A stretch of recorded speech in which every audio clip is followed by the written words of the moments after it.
یادگار تجربہ ہوتا ہے۔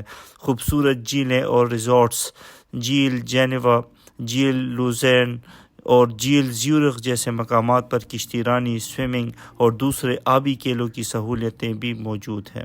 سوئٹزرلینڈ کے لگژری ہوٹلز اور اسپاز سیاحوں کو ریلیکس کرنے کا موقع بھی فراہم کرتے ہیں، جہاں وہ قدرتی مناظر کے درمیان سکون کے لمحات گزار سکتے ہیں۔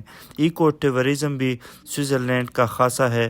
سوئٹزرلینڈ میں ماحول دوست سیاحت کو فروغ دیا جاتا ہے۔ سیاحوں کے لیے ماحول دوست رہائش اور سرگرمیوں کا انتظام کیا جاتا ہے تاکہ وہ فطرت کے قریب رہ سکیں۔